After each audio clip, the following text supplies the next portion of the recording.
Hey friends, welcome back to Soil and Crop Central.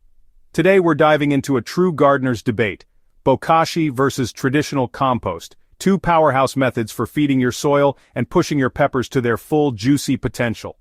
This isn't theory. This is a side-by-side real soil test to find out which method gives you those fat, heavy, deep-colored peppers that stop people in their tracks. So grab your gloves, settle in, and let's find out which method will help you grow peppers so big they'll barely fit in your harvest basket. No hype, just results. What is Bokashi and why gardeners are raving about it? Let's start with Bokashi. This Japanese method might just be the best-kept secret in soil building. It's not compost in the traditional sense, it's fermentation. Bokashi uses anaerobic microbes to ferment food waste inside an airtight bucket.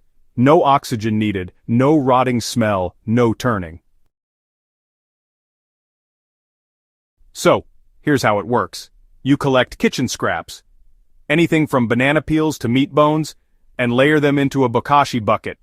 Every layer gets sprinkled with Bokashi bran, which is made from wheat bran, molasses, and these effective microorganisms, or EMs. Over the next 10 to 14 days, those microbes get to work fermenting everything, turning your trash into a living soil amendment that's just packed with nutrients and beneficial bacteria. But here's the kicker. This stuff doesn't actually become compost inside the bucket. It's just, well, pre-digested. After the fermentation, you bury the material about 10 inches deep in the soil, and that's where the final breakdown happens in just another couple of weeks. At that point, your soil basically becomes a microbial hotspot, fully ready for transplanting. Peppers respond to this kind of biological richness like you wouldn't believe. The fermentation process preserves nutrients that would otherwise break down or just gas off in regular hot composting. This means higher phosphorus, potassium, calcium, and a whole range of trace minerals. All things peppers absolutely love during their flowering and fruiting stages.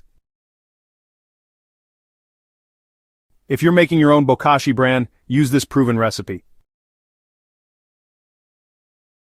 4 cups wheat bran, half a cup, molasses, half a cup EM solution, and 1 cup water. Mix it all until the texture feels like a damp sponge, then seal it in a bag for 2 weeks to ferment. After that, air dry the bran and store it in a cool place. It'll last for months. And don't forget the Bokashi tea, the liquid that drains from the bucket every few days. It's potent stuff. Dilute it at 2 tablespoons per gallon of water and use it to drench your pepper roots every 2 weeks. The results are fast and noticeable. Stronger stems, deeper color, more flowering sites. So, let's see how traditional compost holds its ground in the world of organic gardening. Now let's talk about the good old compost pile, the backbone of any organic garden. Composting uses air, heat, and time to decompose garden and kitchen waste into nutrient-rich humus. Unlike Bokashi, which is sealed off from air, compost thrives on oxygen. You'll need a mix of greens like veggie scraps or fresh grass clippings, and browns like shredded leaves, straw, or cardboard to get the balance right. Once the pile heats up and microbial activity kicks in, materials break down over weeks or months into dark, crumbly compost. It smells earthy, holds moisture well, and slowly releases nutrients over time. Peppers really love compost-amended soil. Compost, it improves soil texture, helps retain water, and just promotes a much healthier root zone overall. With steady access to nitrogen and other minerals, pepper plants usually grow tall and leafy early on, setting them up for strong fruiting later in the season. The compost method also, handles volume pretty well. Got a mountain of yard waste or maybe kitchen scraps piling up from a big household? Composting will process it better than Bokashi ever could.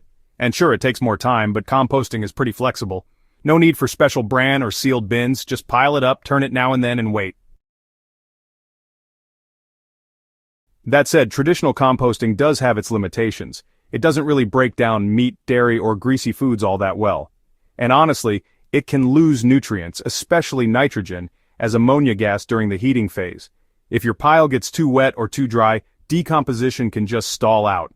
It's a beautiful system when it works, but yeah, it's not as surgically precise as Bokashi. Side by side in the garden, Bokashi versus compost. At Soil and Crop Central we wanted more than just theory. We wanted to see the difference for ourselves. So we ran a direct experiment. 2 identical pepper beds, same pepper variety, same sun, same watering schedule. One bed was enriched with finished compost, the other was prepped with Bokashi waste that was buried about 2 weeks before transplanting. The results? Stunning.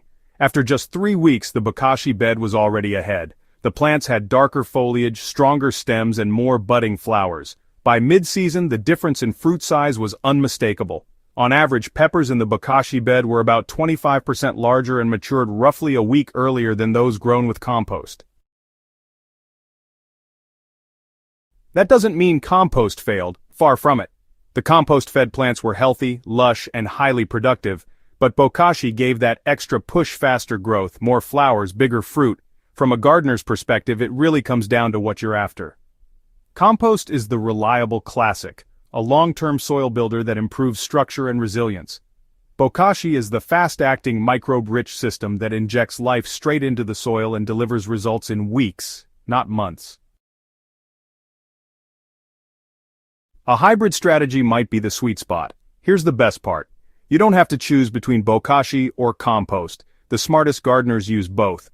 Bokashi can be used to jumpstart compost piles. Its fermented waste boosts microbial diversity and heats up even a sluggish pile. Alternatively, you can bury Bokashi waste directly into compost-amended beds for maximum benefit. Think of it like layering energy drinks over whole foods. Fast fuel plus steady nutrition.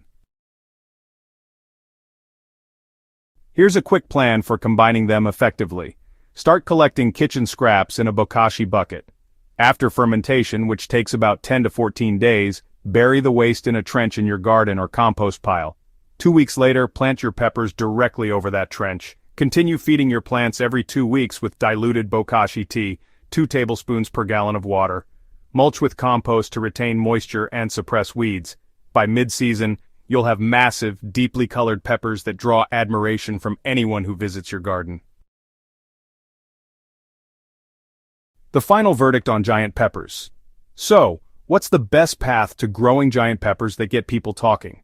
If you want quick nutrient availability, microbial activity off the charts, and the ability to compost even tricky kitchen waste, Bokashi is your go-to. It speeds up everything: germination, flowering, and fruit sizing. If you're aiming for a slow release, set it and forget it soil amendment that improves texture and retains water, stick with traditional compost. But if you're serious about pushing your peppers to the next level, don't choose, combine. Bokashi brings the fast-acting biological punch. Compost brings the long-term support system. Together, they turn your soil into a powerhouse of productivity. Let's grow bigger, better peppers together. At the end of the day, it's not about the method, it's about the soil. Healthy living soil makes all the difference between a so-so harvest and a record-breaking one. So try it out. Bury some Bokashi.